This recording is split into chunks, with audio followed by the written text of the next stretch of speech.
하나님 주신 하루가 밝았습니다. 계속 비가 오고 날씨가 좋지 않은데요. 건강 유의하시기 바랍니다. 오늘 목요일 5월 4일 우리에게 주신 말씀 민수기 22장 21절부터 35절까지 말씀 함께 보겠습니다. 발람이 아침에 일어나서 자기 나귀의 안장을 지우고 모압 고관들과 함께 가니 그가 감으로 말미암아 하나님이 진노하심으로 여호와의 사자가 그를 막으려고 길에 서니라. 발람은 자기 나귀를 탔고 그의 두 종은 그와 함께 있더니 나귀가 여호와의 사자가 칼을 빼어 손에 들고 길에 선 것을 보고 길에서 벗어나 밭으로 들어간지라. 발람이 나귀를 길로 돌이키려고 채찍질하니 여호와의 사자는 포도원 사이 좁은 길에 섰고 좌우에는 담이 있더라. 나귀가 여호와의 사자를 보고 몸을 담에 대고 발람의 발을 그 담에 짓누르매 발람이 다시 채찍질하니 여호와의 사자가 더 나아가서 좌우로 피할 데 없는 좁은 곳에 선지라. 나귀가 여호와의 사자를 보고 발람 밑에 엎드리니 발람이 노하여 자기 지팡이로 나귀를 때리는지라. 여호와께서 나귀 입을 여시니 발람에게 이르되 내가 당신에게 무엇을 하였기에 나를 이같이 3번을 때리느냐? 발람이 나귀에게 말하되 네가 나를 거역하기 때문이니 내 손에 칼이 있었다면 곧 너를 죽였으리라. 나귀가 발람에게 이르되 나는 당신이 오늘까지 당신의 일생 동안 탄 나귀가 아니냐? 내가 언제 당신에게 이같이 하는 버릇이 있었더냐? 그가 말하되 없었느니라.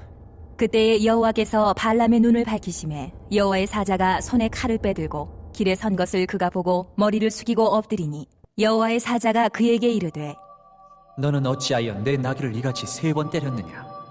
보라, 내 앞에서 내 길이 사악하므로 내가 너를 막으려고 나왔더니 나귀가 나를 보고 이같이 3번을 돌이켜 내 앞에서 피하였느니라. 나귀가 만일 돌이켜 나를 피하지 아니하였다면 내가 벌써 너를 죽이고 나귀는 살렸으리라. 발람이 여호와의 사자에게 말하되 내가 범죄하였나이다. 당신이 나를 막으려고 길에 서신 줄을 내가 알지 못하였나이다. 당신이 이를 기뻐하지 아니하시면 나는 돌아가겠나이다. 여호와의 사자가 발람에게 이르되 그 사람들과 함께 가라. 내가 내게 이르는 말만 말할지니라. 발람이 발락의 고관들과 함께 가니라. 아멘. 하나님의 말씀입니다. 한번 더 읽으시면서 묵상하시겠습니다.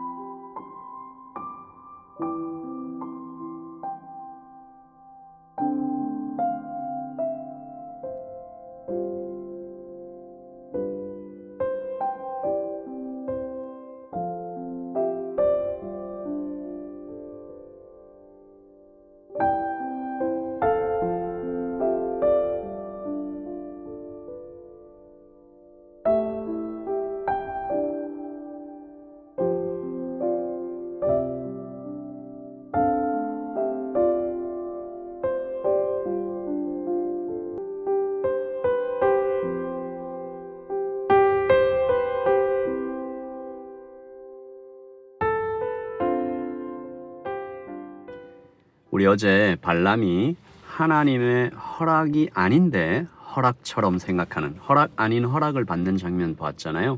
이 발람이 폭발하는 이 욕망 때문에 귀가 다치고 눈이 다치니까 하나님의 경고를 듣지 못합니다. 오늘 말씀 20절이죠.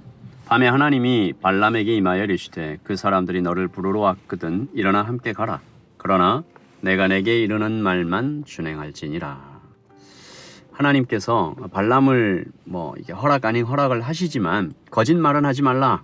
내가 너에게 하라고 하는 말만 해라 라고 얘기하시. 여전히 이 발람을 좀 염려하시는 모습을 볼 수 있는 거죠. 그리고 오늘 아주 이상한, 아마 성경 전체에서도 유일한 한 사건 일어나는데요. 이 당나귀가 말을 합니다. 제가 어린이들에게 이렇게 설교할 때 슈렉에 나오는 동키처럼 성경에 스피킹 동키가 나온다 이렇게 얘기를 하면 어린이들이 막 눈을 반짝거리면서 정말이냐 이렇게 재밌어 하는데, 오늘 사건은 사실 흥미롭긴 하지만 마냥 재미있는 사건은 아니죠. 발람은 보지 못합니다. 근데 동키가 보죠. 칼을 들고선 여호와의 사자. 이 동키가 놀라서 피하려고 길을 벗어나고 막 밭으로 들어가고 담으로 바짝 붙어서 이렇게 피해 가다가 발람의 발이 막 짓눌리죠. 화가 나서 채찍으로 막 때립니다. 그러다 끝내는 지팡이까지 꺼내들죠. 27절에 보시면 나귀가 여호와의 사자를 보고 발람 밑에 엎드리니 발람이 노하여 자기 지팡이로 막 나귀를 때리는 겁니다. 그리고 하나님께서 이 동키의 입을 여십니다.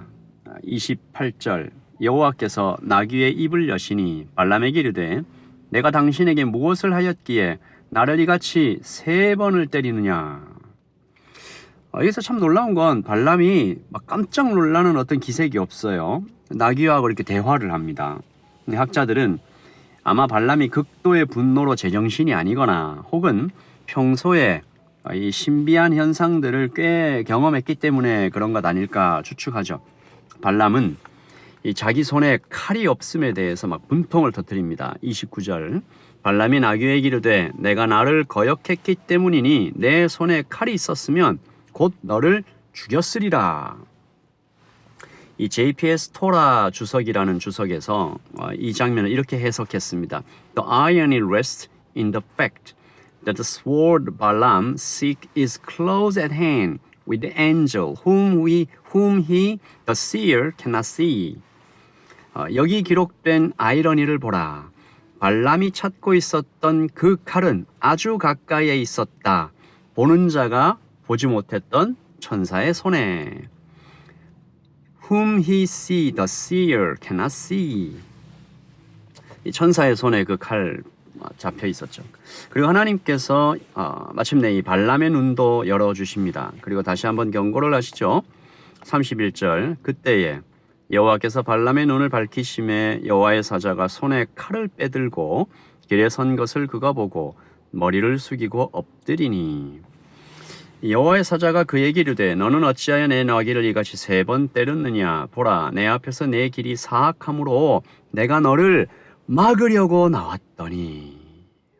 막으려고 나왔다라는 거죠. 그리고 이렇게 말씀하십니다. 마귀 아니고요.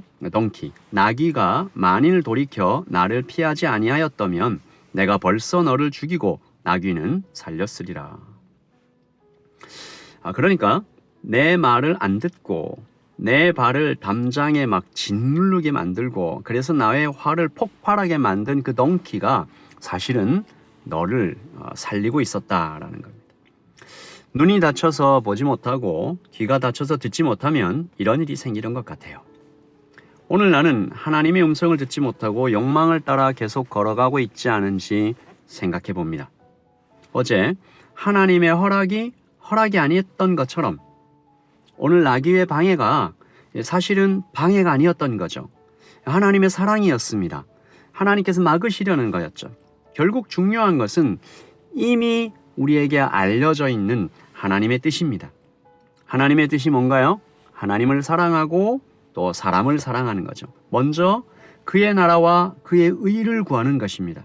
오직 예수님만 나의 주인이 되도록 항상 순종하는 것입니다. 내일 일을 위하여 염려하지 않는 거죠. 나를 향하신 하나님의 사랑을 믿는 것입니다. 발람이 아주 흥미로운 말로 여호와의 사자 앞에 엎드려 대답합니다. 오늘 34절 한번 잘 들어보십시오. 발람이 여호와의 사자에게 말하되 내가 범죄하였나이다. 당신이 나를 막으려고 길에 서신 줄을 내가 알지 못했습니다. 당신이 이를 기뻐하지 아니하시면 나는 돌아가겠나이다. 여러분 잘 들으셨어요? 발람이 이렇게 말한 겁니다. 당신이, 그러니까 하나님이 나를 기뻐하지 아니하면. 왜 이렇게 말했을까요? 발람이 하나님이 자기가 지금 길 떠나서 이스라엘 저주하러 가는 것 하나님 기뻐하시지 않는 거 몰랐나요? 알고 있었습니다. 하나님이 기뻐하시지 않아요. 그런데 왜 또 물어볼까요? 그는 여전히 욕망의 눈이 어두워져 있었던 거죠. 그래서 그는 그에게 온 2번째 기회마저 놓칩니다. 여호와의 사자가 하나님이 그렇게 하셨던 것처럼 발람을 놔버립니다. 허락 아닌 허락이죠. 35절입니다. 여호와의 사자가 발람에게 이르되 그 사람들과 함께 가라. 내가 내게 이르는 말만 말할지니라. 하나님이 하신 말씀 똑같죠? 그리고 발람이 발락의 고관들과 함께 가니라. 이 마지막 이 말씀요. 발람이 발락의 고관들과 함께 가니라. 이 얼마나 슬프게 보이는지 몰라요. 하나님이 막으시고 여호와의 사자를 보내서 막으시고 성경 전체에서 정말 유일하게 동키가 말을 해서도 막았는데 끝까지 갑니다. 이렇게 말하면서요. 당신이 이를 기뻐하지 아니하면. 여러분, 우리가 하나님 앞에 겸손하게 그 하나님의 말씀을 듣는 오늘 하루가 되기를 소원합니다. 하나님, 말씀하세요. 하나님, 듣겠습니다. 하나님께서 우리에게 하시는 말씀 그대로 순종하겠습니다. 그것이 최고의 길인 것을 고백합니다. 하나님, 도와주십시오. 여러분, 발람같이 행하지 않는 오늘 하루가 되기를 소원합니다. 제가 함께 기도하겠습니다. 아버지 하나님, 하나님께서 우리를 계속 막으시는 것을 알아차리게 해주세요. 하나님께서 이 길로 가라고 말씀하시는 것을 잘 보게 해주세요. 그래서 하나님께서 이렇게 열어주시는 아름다운 길, 복된 길, 하나님의 길, 때때로 어려워 보이지만 정말 좋은 길, 그 길을 잘 갈 수 있도록 우리를 이끌어 주시옵소서. 감사합니다. 예수님의 이름으로 기도합니다. 아멘. 여러분, 하나님의 평안 가운데 오늘을 보내시고요. 하나님께서 보여주시는 그 길로 걸어가시는 여러분 모두가 되시기를 예수님의 이름으로 축복합니다. 샬롬.